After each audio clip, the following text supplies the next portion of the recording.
अभी अभी हम सभी लोग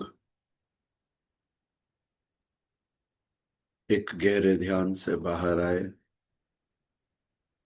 आत्म तत्व में पूरी तरह डूबे थे और चेतना में कंपन क्या होती है, ध्वनि क्या होती है, प्रकाश क्या होता है, भाव क्या होता है और कैसे अंदर अंदर अंदर डूबा जाए,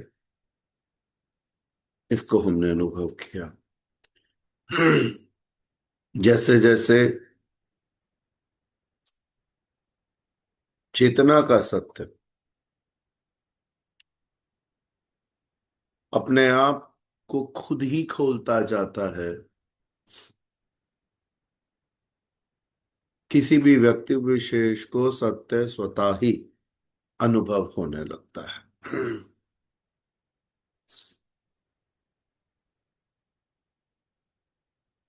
भगवान योगेश्वर भगवान श्री कृष्ण ने त्रयोदश अध्याय के अंदर बड़े ब्यूटीफुली इस कंसेप्ट को समझाया है। यह एवं वेति पुरुषम प्रकृतिम च गुणों सह सर्वथा वर्तमानो अपि न स भूये विजायते।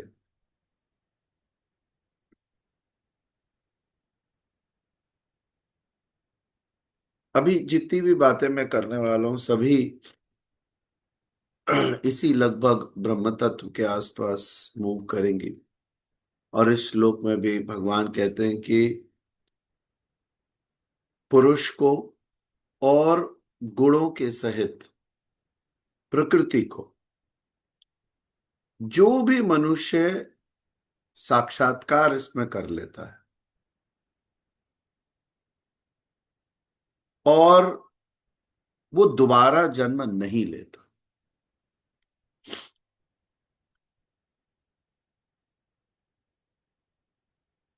जब आप इस प्रकृति में हर चीज में और अपने आसपास सभी लोगों में उसी ईश्वर तत्व को जानने लगो और सब जगह ईश्वर ही रह जाए आपके लिए, फिर क्या अभिप्राय है दोबारा आने का? कोई कोई उद्देश्य है? कुछ बच रहा है? आप नए संस्कार क्यों डेवलप करोगे? पुरानी गाड़ी में भी वही ईश्वर अनुभव होता था, नई गाड़ी में भी वही होता है। जो कष्ट देता था उसमें भी ईश्वर अनुभव होता था और जो प्रेम देता उसमें भी ईश्वर अनुभव होता है।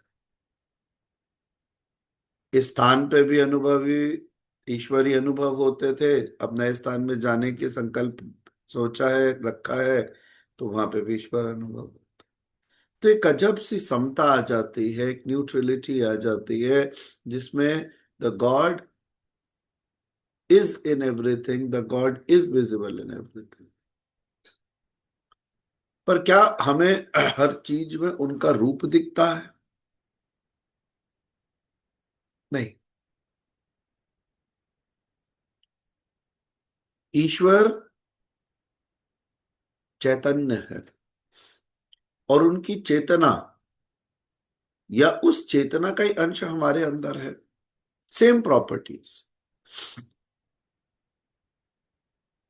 जैसे जैसे हम उस सूत्र को जो हमारे अंदर छिपा हुआ उसे पकड़ते हैं, उस छोर को पकड़ते हैं डोरी के, हम धीरे धीरे धीरे धीरे चढ़ते चढ़ते वन से ऑल हो जाते हैं या वन से एवरी वन हो जाता है। तो वो जो चेतना है, वो जो वाइब्रेशन है, वो जो एनर्जी है, जो कॉन्शियसनेस है, वो अनुभव होने लग जाती है। कोई चेहरा नहीं प्रतीत होता।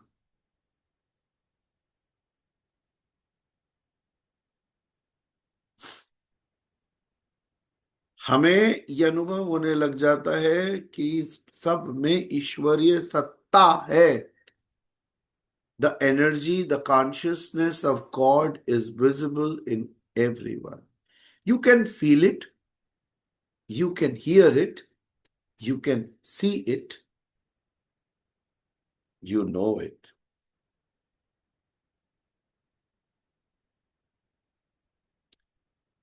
सभी तरह से ईश्वर तत्व ही विदित होता है। और जब ईश्वर ही रह जाए, चाहे सभी पुरुष में उनके गुणों के साथ या प्रकृति में, तो बचेगा क्या? आना क्यों है?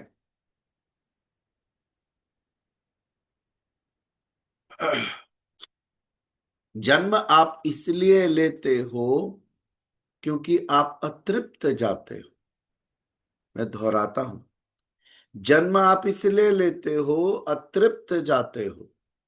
जन्म आप इसलिए लेते हो क्योंकि पिछले जन्मों के कई संस्कार पहले से ही लाते हो। उनकी इच्छाएं पूरी करते करते ये जन्म निकल जाता है, पुराने जन्म के संस्कार फिर भी नहीं मिटते। जब खुद को खाली करने का प्रयास करोगे, फर्दर संकल्प खड़े नहीं करोगे, जो मिला है, जैसा मिला है उसे स्वीकार करोगे, ठहर जाओगे जो है, तो भ्रम से ब्रह्म तक पहुंच जाओगे।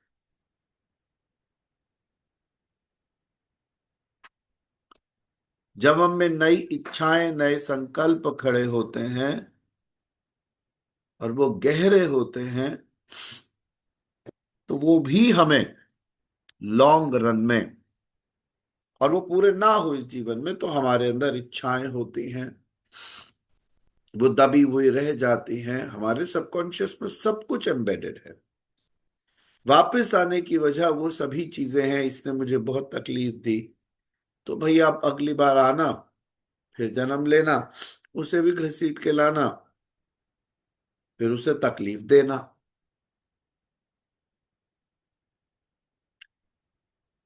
जो सबसे सुंदर चीज एक आध्यात्मिक व्यक्ति में होती है, उसे कहते हैं बड़ा दिल। उसमें क्षमता होती है माफ करने की, और क्षमता होती है माफी मांग। दूसरा, ठीक है, व्यवहारिक तौर पे वो दूरियां बना सकता है, व्यवहारिक तौर पे अपने आप में खो सकता है, व्यवहारिक तौर पे अपने आप में ही लीन हो सकता है, पर अंतर मन से उसमें द्वेष नहीं, माफ कर दे। दिल बड़ा कैसे? क्योंकि नुकसान हुआ धन का, तो भी उसने क्या कहा? कोई कोई ऋण थे, मैं मुक्त हूं, कोई दुख नहीं मनाया। अब आप अपने हृदय को एक बिल्कुल साफ स्लेट की तरह रखो। जितना पुराना लिखा था उसे मिटाओ पिछले जन्म का, और नया लिखो मत। अगर लिखने की बड़ी चाहत है तो वो शब्द है ओम, जो परब्रह्म परमात्मा का सूचक है, जो प्रणव मंत्र है और प्रभु स्वयं है।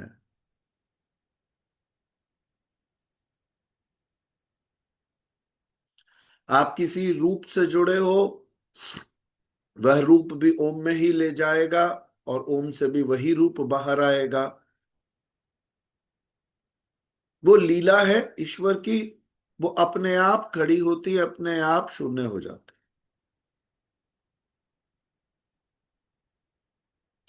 लेकिन ईश्वर तत्व के अलावा जब आपको किसी भी चीज में गहरा इंटरेस्ट बना रहता है,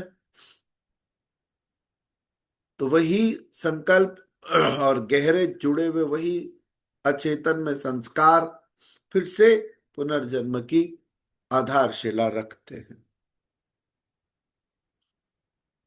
तो ये डिसाइड अपने आप हो जाता है, what have we come for? Because there are some purposes, certain things to be achieved.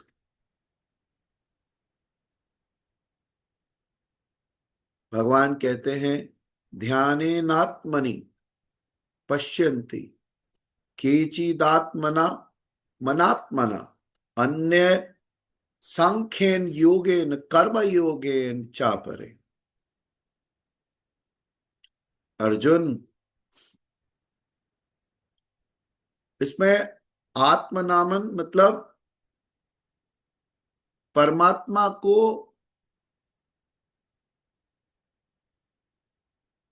कितने ही पुरुष तो आत्मना अपने अंतर चिंतन से ध्यान के द्वारा कहां पर जानते हैं? हृदय देश में देखते हैं। जो परमात्मा है उनको किसकी मदद से? ध्यान की मदद से, अंतर चिंतन की मदद से कहां पर देखते हैं? हृदय देश में देखते हैं। तो भगवान श्री कृष्ण ने त्रयोदश यानी 13वें अध्याय के 24वें श्लोक में इस बात को कहा कि ध्यान की मदद से, चिंतन की मदद से, एकाग्रता की मदद से आप क्या करते हो? अपने हृदय, हृदय मीन्स हार्ट, वहां पर उस परम पिता परमात्मा को देखते हो। ये स्वयं कौन कह रहे हैं? ईश्वर, योगेश्वर भगवान श्री कृष्ण।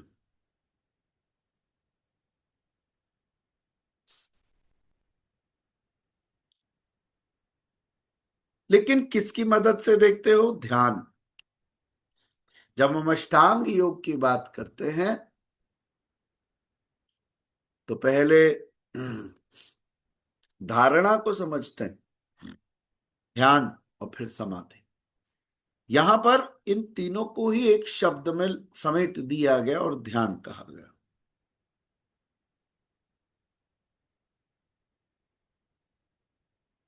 इसमें एक बात समझने का प्रयास करना होगा कि इस फ्लिकरिंग माइंड के साथ ध्यान नहीं किया जा सकता। ये तो मंकी माइंड है, ये छटपटाहट में रहता है, ये 10 मिनट ध्यान को टिकने नहीं देगा। दूसरा, एक चैलेंज आपका आपके अंदर है, आपका मन चंचल, और दूसरा चैलेंज है बाहर। इधर अंजू जी ध्यान में बैठी, उधर किचन में खट से कुछ गिरा, ये ट्रिगर्स में। अब पता तो चल ही गया। अब दो चॉइसेस हैं कि टिके बैठे रहो ध्यान में या उठ के देखो, बिल्ली ने कुछ गिरा तो नहीं दिया, कौन था जिसने कुछ हिला गिरा दिया। ऐसे ट्रिगर्स होता है, स्मॉल टेस्टिंग्स। और जैसे आप चॉइस लेते हो कि नहीं जाना ही पड़ेगा, फिर ध्यान कहीं से कहीं पहुंच जाता है। फिर बैठते हो तो बेल बज जाती है, फिर बैठते हो तो याद आता है कि बहुत इंपॉर्टेंट काम पेंडिंग था। ये है। कुछ परेशानियां ना होते हुए भी, ये कोई बहुत बड़ी बड़ी बाधाएं नहीं है। बड़ी बाधाएं तब होती हैं जब हम बैठ ही नहीं सकते ध्यान में, और लेटते हैं तो भी दर्द, बैठते हैं तो भी कष्ट। इतने कष्ट शरीर में है, ध्यान किया ही नहीं जा सकता। सारा ध्यान केवल दर्द पे ही जा रहा है, और प्रार्थना केवल ईश्वर से ये हो रही है कि इससे बाहर करें। तो ध्यान, ये बड़ी बाधा है।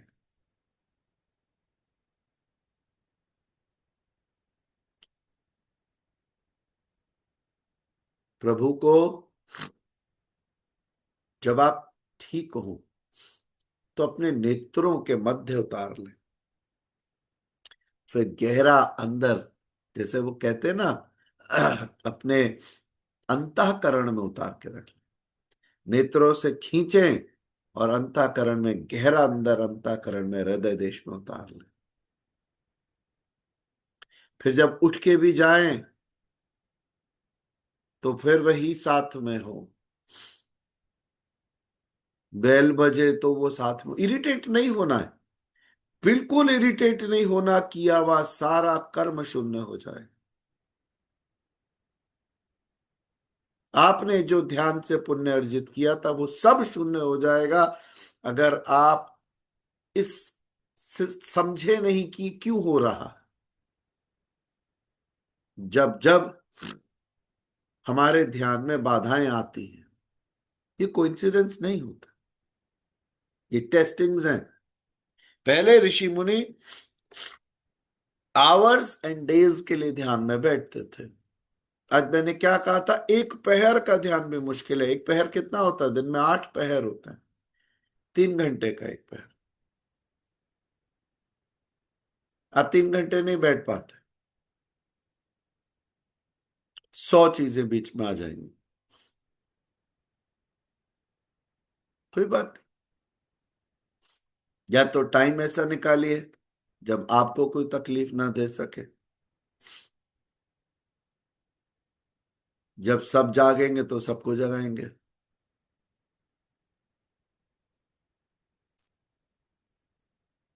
या फिर ईश्वर से प्रार्थना करें। आप जिसकी ओर जा रहे हैं उसकी नजर इनायत ही खींच के ले जाए।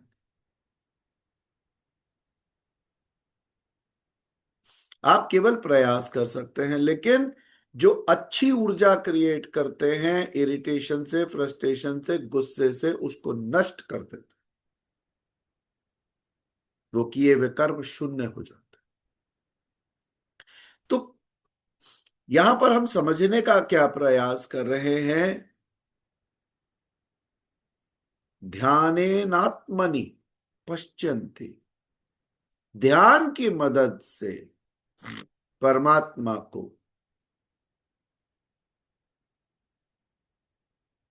अपने हृदय देश में देखना चाहिए। और कितने ही लोग कर्मयोग की मदद से,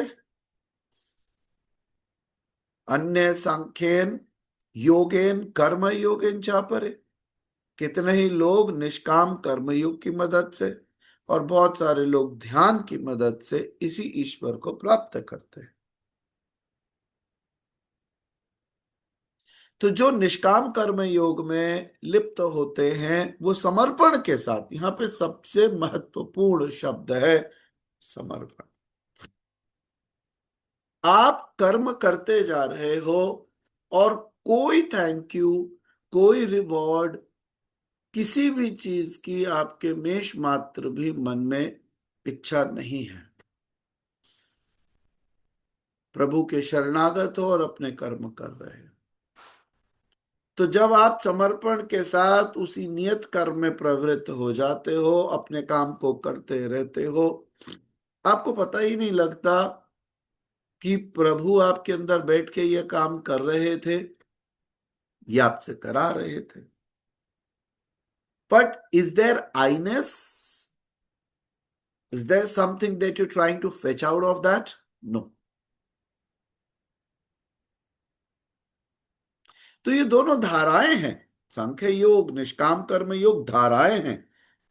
लेकिन अल्टीमेटली आप क्या ईश्वर के अलावा कुछ और जानते हो? आप खुद में डूबो तो ईश्वर, और जो क्रिया कर रहे हो उसके अंदर भी कर्ता भाव नहीं है। बस स्वयं ऐसा महसूस होता है कि वही या तो अंदर बैठे हैं और वही प्रेरणा दे रहे हैं कि करो। और आप अपनी सेवाओं में कोई कटौती नहीं कर रहे।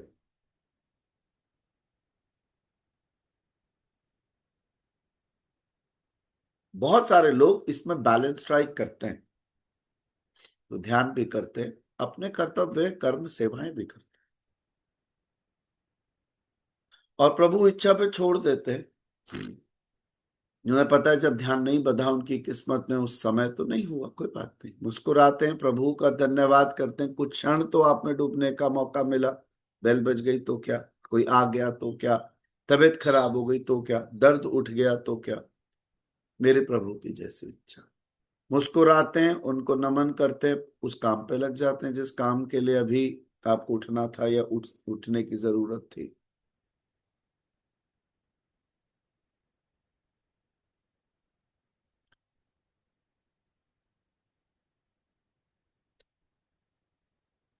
तो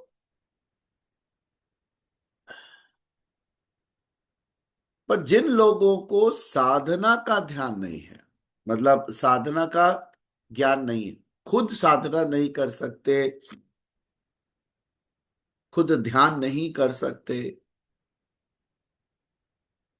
अन्य त्वम जानतः श्रुत्वान्मय भय उपासते ते अपि चातिरंतरिव्य मृत्युम श्रुति परायणः।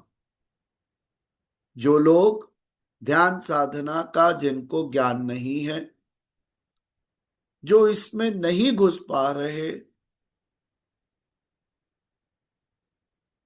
अन्यभ्य वो दूसरों को जिन्हें तत्व ज्ञान है, ऐसे महापुरुष जिन पर ईश्वर की मेहर है, जिस पर ईश्वर की कृपा है, जो ईश्वर तत्व में जीते हैं, ऐसे महापुरुषों से इस ज्ञान को सुनकर ही वो उपासना कर सकते हैं। क्योंकि ईश्वर जानते थे कि सबके लिए वो पात्रता जो है शायद पॉसिबल नहीं, सभी लोग ध्यान कर पाए, सभी लोग निष्काम कर्म कर पाए, ईश्वर जानते थे ये कठिन हो जाए।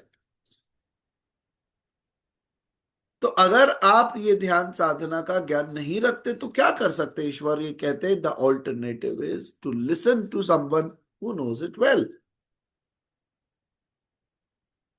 तो जो तत्व ज्ञानी है, ऐसे महापुरुष से सुनकर आप उपासना कर सकते हैं।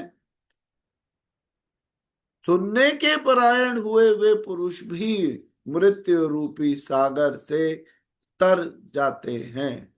ये जो संसार है, जो एक आवागमन का चक्र है, इससे भी वो मुक्त हो सकते हैं।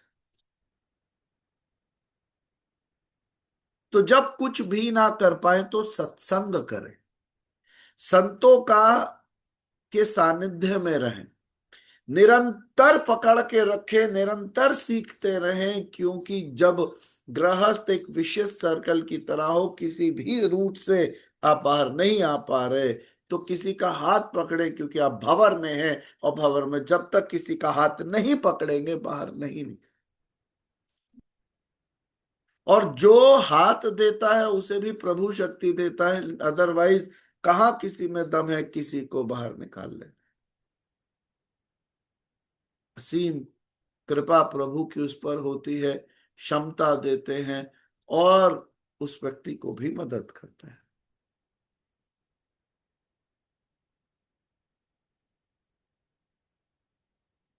तो सुनना बहुत जरूरी है। श्रुतवान्यभ्य उपासते, अगर आप सुन भी रहे हैं तो भी काम हो रहा है। तो ये जो आवागमन का चक्र है, ये बहुत लंबा एक विशियस प्रोसेस है, इजी नहीं है। इससे बाहर आना। चारू, आपका वीडियो अभी तक बंद है, वीडियो ऑन कीजिए।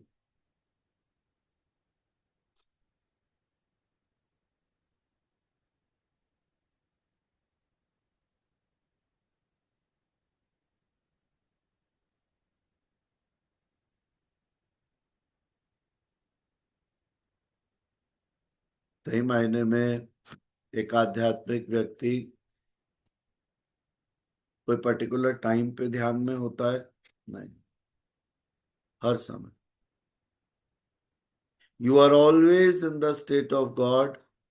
whatever you do it in the state of God. What do you see is always the God. What you do is done by the God. What do you know is only God. ये सत्य है।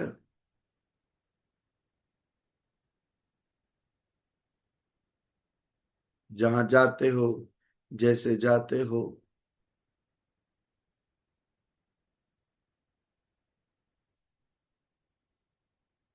और बड़ी मजेदार बात एक ये है, आध्यात्म में धर्म का कोई लिमिटेशन नहीं है। ना रिलीजियस लिमिटेशन है, ना देवी देवता के नाम की लिमिटेशन है, ना प्रोसेस की लिमिटेशन है, ना धर्म की लिमिटेशन है। सही मायने में तो ये तो ऊर्जा का क्षेत्र है। ये उस एक परब्रह्म का क्षेत्र है जिसमें सब विलय हो जाते हैं, सारे स्वरूप विलय हो जाते हैं, सारे नाम विलय हो जाते हैं, सारी प्रक्रियाएं विलय हो जाती हैं। जहां सब अंत हो जाता है वो परब्रह्म परमात्मा। आप अपने अंदर भी उसको कैरी करते हो, अपने बाहर भी उसी को जानते हो। अंदर जिस जगह बैठते हो आप उसमें ही बैठते हो, और जो अंदर बैठता है वो भी वही बैठता है, जो बोलता है वो भी वही बोलता है, और जिससे बोलता है वो भी वही है। In short, Bhagavad Gita clarity से कहती है, इट इज ओनली, भगवान श्री कृष्ण कह रहे इट इज ओनली मी। तुम्हारे जो द्वैत हैं वो तुम्हें भिन्नता दिखाते हैं, और तुम्हारे द्वेष हैं जो तुम्हें अलग अलग चिन्ह और व्यक्ति विशेष दिखाते हैं। जैसे जैसे सत्य में डूबोगे तुम, मेरे अलावा तुमको कुछ नहीं दिखेगा। हर मूर्ति में मैं, हर स्थान में मैं, हर व्यक्ति विशेष में मैं। किससे घृणा करोगे? कब तक पालोगे घृणा? आपके पास ऑप्शन ही नहीं छोड़ा। और जितने भी लोग व्यवहारिकता की बात करते हैं वो व्यवहारिकता नष्ट हो जाती है। आप द्वेष नहीं कर पाओगे किसी से, क्योंकि आपको जब ईश्वर तत्व सब में जान पड़ने लगेगा, तो वही मैं कहता हूं, जो बात बोल रहा हूं कि किससे द्वेष करोगे आप? कब तक कर पाओगे? रोने लगोगे। तो भगवान कहते हैं कि जिसमें क्षमता नहीं है ध्यान की, मनन चिंतन की, जो नहीं कर पा रहा, निष्काम कर्म योग नहीं कर पा रहा, सांख्य योग को नहीं जान पा रहा, नहीं कर पा रहा, कोई परेशानी नहीं। सत्संग करो, संतों के सानिध्य में रहो, महापुरुषों के सानिध्य में रहो, ध्यान से सुनो और उसको जीवन में लागू करने का प्रयास करो। हे अर्जुन, ये जो भी चीजें इस संसार में उत्पन्न होती हैं, उन सब को तू क्षेत्र और क्षेत्रज्ञ की तरह समझ।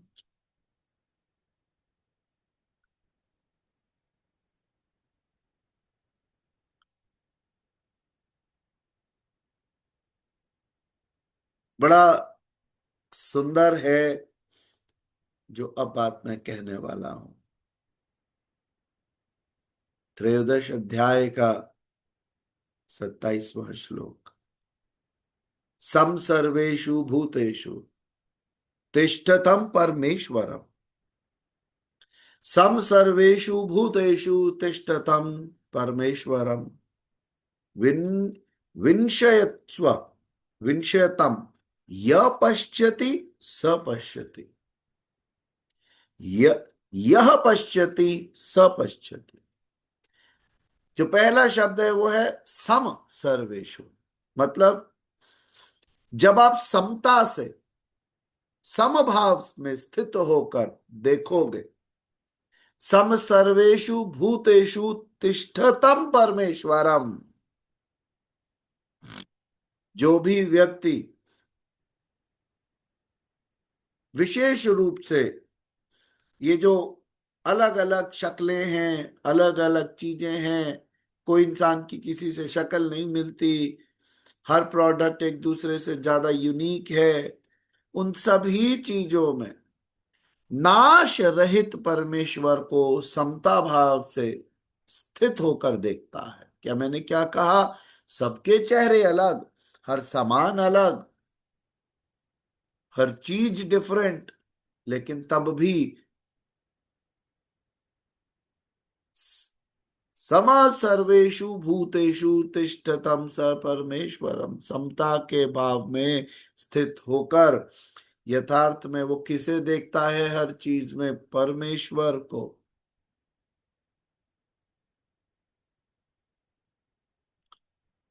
और उस प्रकृति के विशेष रूप से नष्ट होने पर भी वह परमात्मा स्वरूप पहले भी था और बाद में भी रह जाता है। सपश्यति, यह पश्यति स पश्यति। वही हर चीज में क्या दिख रहा है? ईश्वर ही दिख रहा है। पर कैसे? समता के भाव से, समभाव में स्थित होकर। क्योंकि आप ये बात समझ जाते हो, जो आज हमने जब ध्यान को शुरू किया, हमने चेतना की गहराई में उतरने का प्रयास करा, ये जाना कि वो प्रकाश भी है, वो एक कंपन भी है, वो एक ध्वनि भी है, और सबसे सर्वोत्तम वो एक भाव है। आप पहचान जाते, मेरे प्रभु है। हर एक को देख के यही कहते हो, मेरे प्रभु आए। हर चीज को छू के देखते हो, मेरे प्रभु है। सांसारिक तौर पर आप बावरे हो, लेकिन आपको तो अब सुध आई है, और सबको देख के बोलते हो पता नहीं ईश्वर, मैं बावरा हूं या ये बावर है। मुझे कई जन्मों के बाद अब सुध आई है कि तुम मुझे हर चीज में जान पड़ते हो, क्योंकि हर चीज का कोर तुम हो। जब वैज्ञानिक होता है कोई बंदा, तब जानता है energy is the base of matter. when energy consolidates, it becomes matter। यही तो ऊर्जा थी, यही चेतना थी, जिसने कंसोलिडेशन के बाद गैस बनी, इसी के बाद लिक्विड बना, इसी से गैस बनी, इसी से सॉलिड बना। ये ग्लास नजर आता है, लेकिन रियलिटी है वही एनर्जी, एनर्जी ने कॉन्शियसनेस से कंसोलिडेट होके, कंसोलिडेशन से सॉलिड बना है। आज भी इसके अंदर आप इसे छुओगे तो आपको वही चेतना का अनुभव हो सकता। वर्षों नहीं लग गए, कई पीढ़ियां समझ लीजिए निकल गई होंगी ये समझने में, मैटर इज एनर्जी। फिजिक्स के मैक्सिमम कंसेप्ट्स को आध्यात्मिक दृष्टिकोण से देखा जा सकता है। सत्य एक, दृष्टि अनेक। पर प्रभु ये ज्ञान भी तभी देते हैं, और उसी को देते हैं जिसको वो चाहते हैं कि पात्रता। अदरवाइज ये दो कान इसीलिए तो होते हैं, इससे घुसे उससे सीधा एग्जिट ले जाए।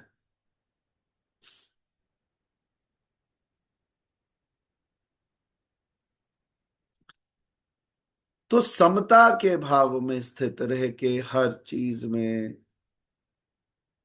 प्रभु प्रभु प्रभु प्रभु प्रभु,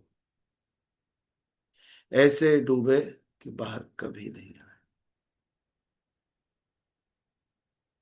बहुत कृपा होती है ईश्वर की, जब हम ईश्वर में डूब पाते।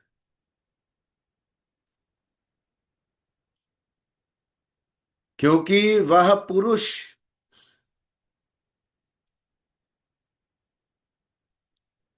हर समय सर्वत्र समभाव से, समता के भाव से परमेश्वर को समान रूप से हर चीज में देखता है। तो जब वो ऐसा करता है, अपने द्वारा स्वयं को नष्ट नहीं करता, क्योंकि जैसा था वैसा उसने देखा। पर हरेक में क्या देखा? ईश्वर का अंश छुपा है। हम शरीर क्या है? भौतिक रूप है। शरीर एक फिजिकल रूप। नीरज जी और मैं भिन्न दिखते हैं, पर हम में किसका अंश है? ईश्वर का। कविता जी और अंजू जी भिन्न दिखते हैं, लेकिन किसका अंश है? उस ईश्वर का। आप उस ईश्वर को देखते हो, शरीर को नहीं। और जब उस ईश्वर को देखते हो तो उसे प्रणाम करते हो, शरीर को नहीं। आपके आपको हरेक के, यहाँ कहते हैं ना, मैंने क्या कहा अपने यहाँ, यहां से उतारो और अंदर ले जाओ। हर एक की गहराई में ईश्वर तत्व ही जान पड़ेगा। और जो ईश्वर से हम क्या करते हैं? प्रेम या द्वेष? प्रेम। कोई नहीं है जिससे घृणा आप कर पाओगे, कोई नहीं है जिससे आपको कोई परेशानी होगी, क्षमा अपने आप मिल जाएगी या दे दी जाएगी। पर सब ये नहीं जान सकते। जो तामसिक है, श्रीमद् भगवत गीता क्या सभी ग्रंथों में इन तीन गुणों की बात की गई। तामसिक व्यक्ति सबसे ज्यादा अपने जो द्वेष होते हैं उन्हें पकड़ के रखता है, विकार को पकड़ के रखता है। उन्हें पानी देता है, जैसे पौधे को पानी दो बड़ा होगा, देना बंद करो सूख जाएगा।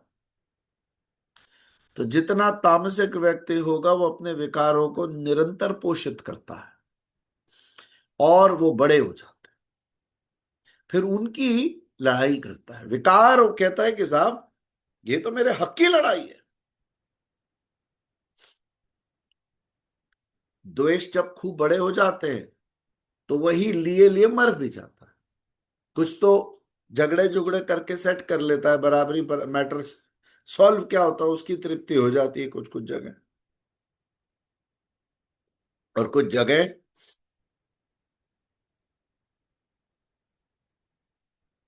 वो लिए लिए चला जाता है, फिर जन्म लेता है। और जब आता है तो जिन जिन से कनेक्ट होता है आत्मा उन्हें खींचती है कि साहब प्रभु भेजिए, अकाउंट क्लियर करना। पिछले बार में मैंने बताया था एक सब।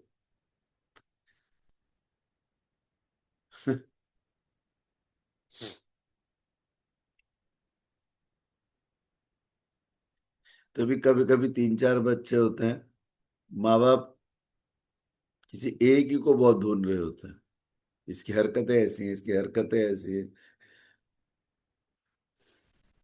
तो जितने संस्कार हम पिछले जन्म से लाएंगे वो कैरी फॉरवर्ड होते रहेंगे, नए बनते रहेंगे। This is what we call as the final full stop. जैसे अंग्रेजी में हम फुल स्टॉप लगाते हैं और हिंदी में लगाते हैं पूर्ण विराम, ये है वो पूर्ण विराम जो कहता है कभी तो इसको स्टॉप कर। क्षमा इसीलिए बहुत बड़ी चीज है, निस्वार्थ प्रेम बहुत बड़ी चीज है, छोटी चीजें नहीं है। जीवन को स्वीकारना, आपने अगर ये तीन चीज भी कर ली तो आप सोचिए कितनी बड़ी चीज है। आपने जीवन को स्वीकार लिया और कुछ फर्दर नहीं मांग रहे कि हर समय प्रभु प्रभु प्रभु। जीवन को स्वीकारना, क्षमा देना, क्षमा लेना और केवल निस्वार्थ प्रेम, यही रूपांतरित करते हैं। और चौथी चीज का अगर शौक है तो प्रेजेंट मोमेंट में जीना। प्रिंसिपल्स में तो हम 30 प्रिंसिपल्स पे बात करते हैं, आप सभी लोगों ने प्रिंसिपल्स ऑफ लाइफ अटेंड किया। और इन 30 प्रिंसिपल्स में सब कुछ छुपा है। जीवन का जो सबसे गहरा सत्य है व्यवहारिक से लेके आध्यात्मिक तक छुपा है। शुरू के दो तीन प्रिंसिपल तो बहुत व्यवहारिक है, लेकिन आज भी बार बार सुनने को दिल करता है, मनन करने को दिल करता है, और जीवन में भिन्न परिस्थितियों में कब कहाँ वो कैसे मदद करते हैं ये देखने को भी दिल करता है।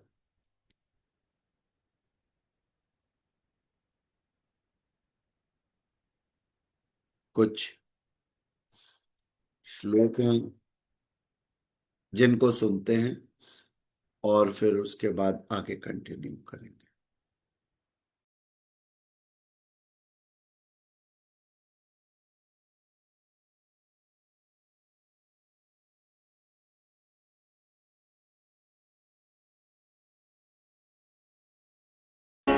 अध्यात्मज्ञाननित्यत्वं तत्त्वज्ञानार्थदर्शनम् एतज्ज्ञानमिति प्रोक्तमज्ञानं यदतोऽन्यथा ज्ञेयं यत्तत् प्रवक्ष्यामि यज्ञात्वामृतमश्नुते अनादिमत्परं ब्रह्म न सत्तन्नासदुच्यते सर्वतः पाणिपादं तत्सर्वतोक्षिशिरोमुखम् सर्वतः श्रुतिमल्लोके सर्वमावृत्य तिष्ठति सर्वेन्द्रियगुणाभासं सर्वेन्द्रियविवर्जितम् असक्तं सर्वभृच्चैव निर्गुणं गुणभोक्तृ च बहिरन्तश्च भूतानामचरं चरमेव च सूक्ष्मत्वात्तदविज्ञेयं दूरस्थं चान्तिके च तत् अविभक्तं च भूतेषु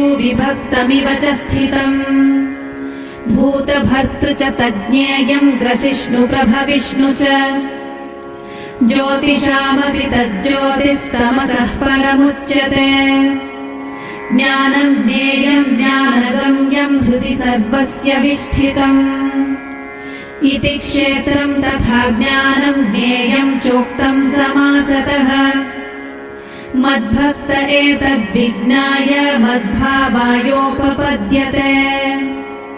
प्रकृतिं पुरुषं चैव विध्यनादि उभावपि विकारांश्च गुणांश्चैव विद्धि प्रकृतिसम्भवान् कार्यकारणकर्तृत्वे हेतुः प्रकृतिरुच्यते पुरुषः सुखदुःखानां भोक्तृत्वे हेतुरुच्यते पुरुषः प्रकृतिस्थो हि भुङ्क्ते प्रकृतिजान् गुणान् कारणं गुणसङ्गोऽस्य सदसद्यो निजन्मसु उपद्रष्टानुमन्ता च भर्ता भोक्ता महेश्वरः परमात्मेति चाप्युक्तो देहेऽस्मिन् पुरुषः परः य एवं वेत्ति पुरुषं प्रकृतिं च गुणैः सह सर्वथा वर्तमानोऽपि न स भूयोऽभिजायते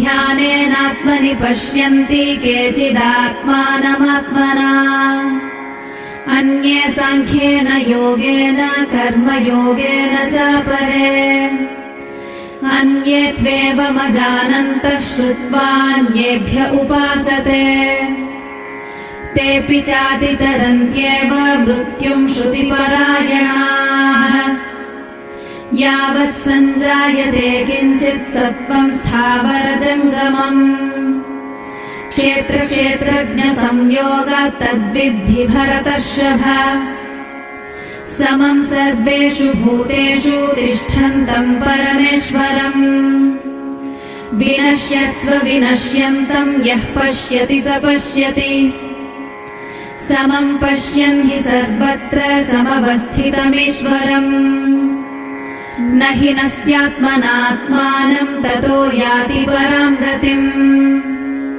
प्रकृत्यैव च कर्माणि क्रियमाणानि सर्वशः यः पश्यति तथात्मानमकर्तारं स पश्यति यदा भूतपृथग्भावमेकस्थमनुपश्यति तत एव च विस्तारं ब्रह्म सम्पद्यते तदा अनादित्वान् निर्गुणत्वात् परमात्मायमव्ययः शरीरस्थोऽपि कौन्तेय न करोति न लिप्यते यथा सर्वगतं सौक्ष्म्यादाकाशं नोपलिप्यते सर्वत्रावस्थितो देहे तथात्मानोपलिप्यते यथा प्रकाशयत्येकः कृत्स्नं लोकमिमं रविः क्षेत्रं क्षेत्री तथा कृत्स्नं प्रकाशयति भारत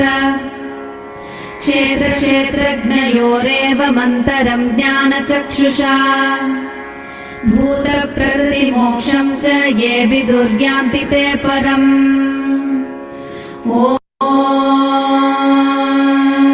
तत्सदिति श्रीमद्भगवद्गीतासु उपनिषत्सु ब्रह्मविद्यायां योगशास्त्रे श्रीकृष्णार्जुनसंवादे क्षेत्रक्षेत्रज्ञविभागयोगो नाम त्रयोदशोऽध्यायः।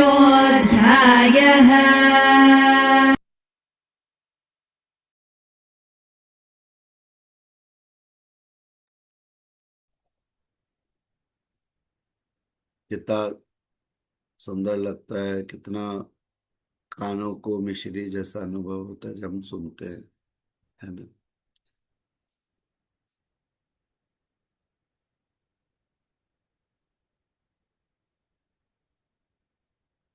तो एक बात और भी सामने आती है कि जब आप खुद में ईश्वर को देखते हो तो क्या खुद को नष्ट कर लेते हो? नहीं। दूसरे में ईश्वर को देखते हो तो क्या उसकी एंटिटी नष्ट हो जाती है? नहीं। आपको ये समझ आ जाता है इन सब में ईश्वर अंदर बसते। बाहर से चेहरा मनुष्य का, समान का, चीजों का, लेकिन अंदर से वो क्या है? परम तत्व। तो आप उस बाहरी चेहरे से डील कर रहे हो या उसके अंदर के कोर से डील कर रहे हो, ये हमारी चॉइस हो जाती है। कई बार तो वो खुद भी नहीं जानता कि उसमें ईश्वर तत्व है। जैसे मैक्सिमम लोगों को ये आइडिया नहीं होता कि ईश्वर तत्व उनके अंदर बैठा है। तो जब आप समभाव से ईश्वर को देखते हो तो आपको ये समझ आता है कि the core of that person, the core of that thing is God. तो स्वयं को नष्ट नहीं करता, क्योंकि ईश्वर वैसे भी कभी खत्म नहीं होते। ईश्वर तो हमेशा थे, हमेशा है, हमेशा रहेंगे। वो व्यक्ति विशेष के कोर में आपको परमात्मा जान पड़ता है।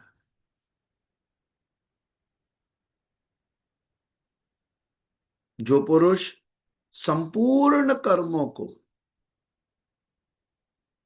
सब प्रकार से प्रकृति के द्वारा ही किया जाता है ऐसा जानते हैं,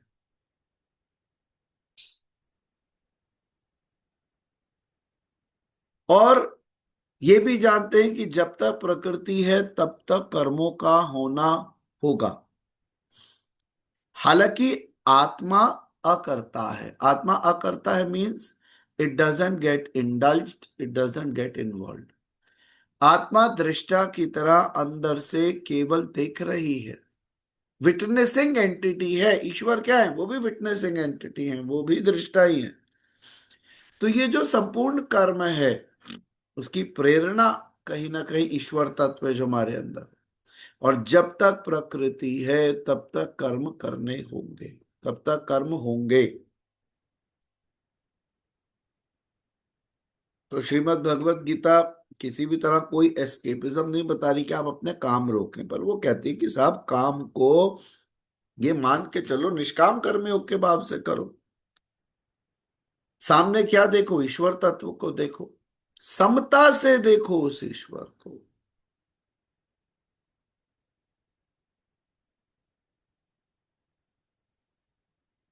यदा भूत पृथग भाव में कस्तम अनुपश्यति तत एव च विस्तारम ब्रह्म संपदे तदा। जिस भी काल में जो इंसान है, मनुष्य है, अलग अलग भाव को एक परमात्मा में अगर प्रवाहित कर लिया, स्थित कर लिया, टिका लिया, तो उस परमात्मा से ही संपूर्ण जो भूत हैं उनका विस्तार होता हुआ देखता है। First you establish your thoughts in God and then in everything you see the God. तो किसको प्राप्त होता है? ब्रह्म को प्राप्त। मैं कॉम्प्लिकेटेड बात नहीं कह रहा हूं, ये बहुत सरल बात है। मैंने क्या कहा कि जब भी कोई व्यक्ति विशेष सभी अलग अलग चीजों में, लोगों में अलग अलग भाव को एक परमात्मा में ले जाए, सबसे पहले एक परमात्मा में ले जाए, उसमें स्थित हो, और उसी परमात्मा में से सभी चीजों का विस्तार देखे। तो पहले आपने एक गॉड में कनेक्ट करा। जब आपने उस ईश्वर तत्व में कनेक्ट कर लिया, उसमें जुड़ गए, सभी भावों को जोड़ा, सभी रूपों को जोड़ा, और उसी परमात्मा से सभी रूपों को निकलते हुए जाना, तो आप किसको प्राप्त होते हो? ब्रह्म को। ब्रह्म क्या देता है? Equanimity. Everything is God and everything in the inner core has God. तो जब भी जिस क्षण भी अवस्था आ जाती है वह क्षण समझ लीजिए ब्रह्म को प्राप्त हुए हम। और ये क्षण किसको मिल, कौन ये अनुभव करता है? स्थित प्रज्ञ। क्या बोलते हैं? स्थित प्रज्ञ। जिसकी प्रज्ञा स्थित हो जाए। स्थित प्रज्ञ कौन है? जिसकी प्रज्ञा स्थित हो जाए।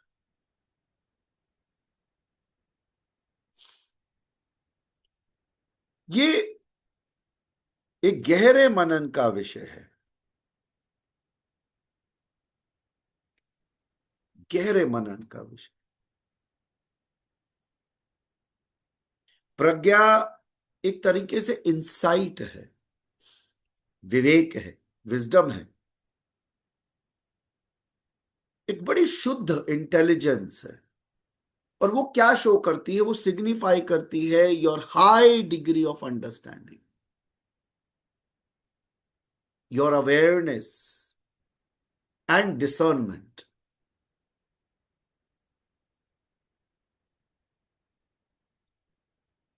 तो जब, और एक बात और भी पक्की है कि दिस जो वर्ड हम शब्द बोले ना प्रज्ञा, it is beyond the mere words, जो फिजिकल वर्ड्स है, जो नॉलेज है, इंफॉर्मेशन, उसके बियॉन्ड है।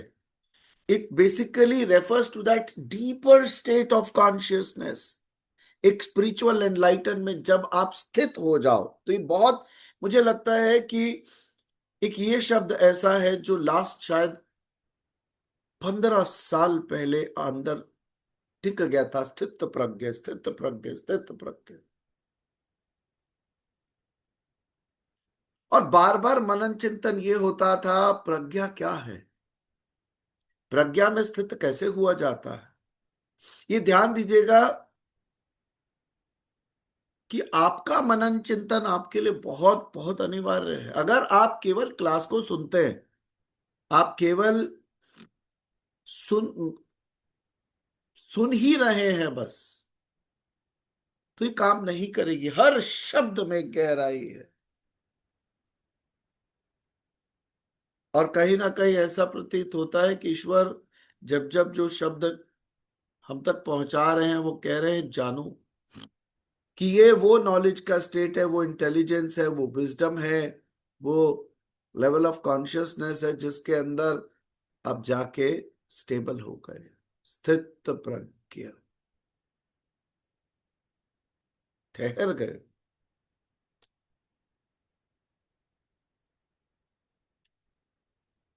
और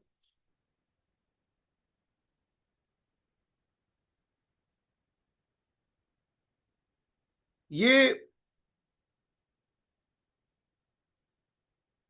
चिंतन का विषय है।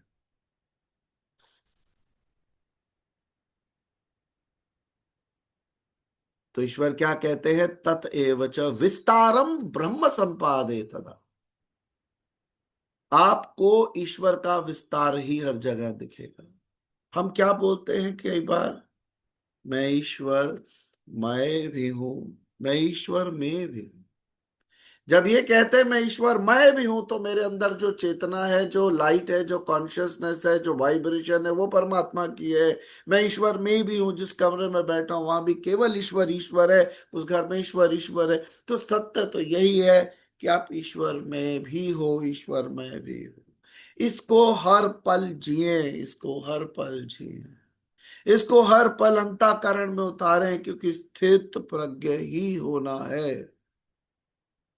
जो प्रभु की कृपा से प्रज्ञा मिली है, उसमें स्थित होना।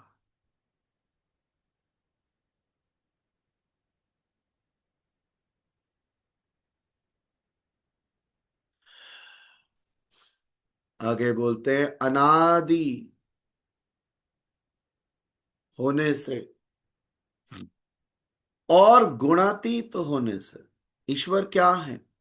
ना आदि है ना अंत है, अनादि। वो कौन है? वो गुणातीत है, वो तीनों गुणों से परे है। ना तमस है, ना रजस है, ना सत्व है। अनादि है, गुणातीत है, अविनाशी है। क्या उनका कोई नाश कर सकता है? सोचो, ऐसी ऊर्जा हमारे अंदर स्थित है जिसका ना आदि ना अंत, ना सात्विक ना राजसिक ना तामसिक, जिसका नाश नहीं किया जा सकता है। ऐसे परमात्मा शरीर में स्थित होते हैं, और वो स्थित होते हुए भी लिप्त नहीं होते। ना किसी प्रेम प्रसंग में लिप्त होते हैं, न द्वेष में लिप्त होते हैं, ना लड़ाई होते हुए उसमें इंटरफेयर करते हैं, ना जब आप रोते हो, किसी को प्यार करते हो रोते हो, ना तब लिप्त होते। God is merely a witnessing entity. I hope आप सब लिख रहे हैं। क्लास के बाद आप लोग अपने नोट शेयर करेंगे कब तक? मैंने रीड भी करने हैं।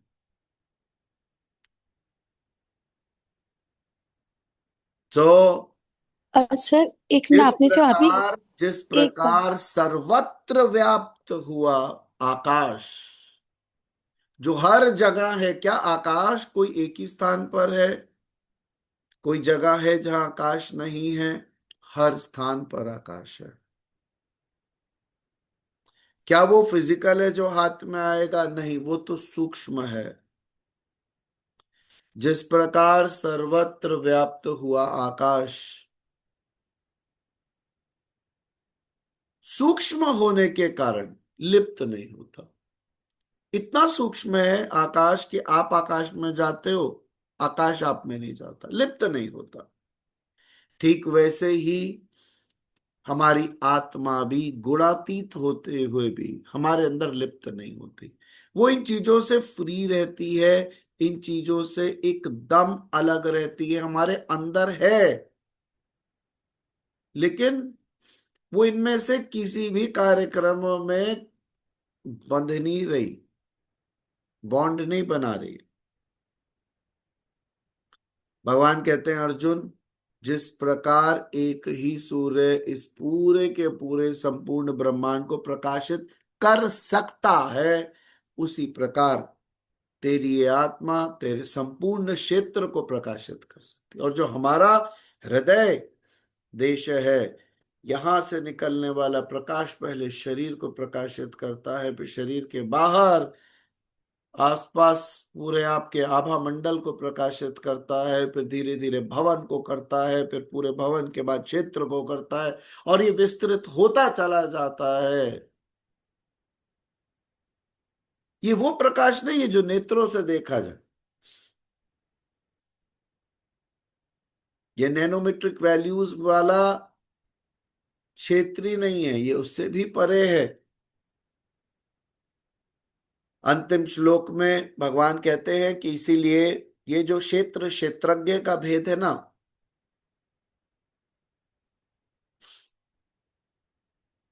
ये समझना तो है, लेकिन ये जो विकार सहित प्रकृति है, इससे छूटने के उपाय चाहिए। तो कैसे जाएं? उपाय कहां से मिलेंगे? ज्ञान रूपी नेत्रों से। जो आज हमने सुना, आज हमने समझा, आज हमने पढ़ा, हमें उसको अंतःकरण में उतारना है। तो जो अंतःकरण में उतारेंगे ज्ञान रूपी नेत्रों से, वह परब्रह्म परमात्मा को प्राप्त होते हैं।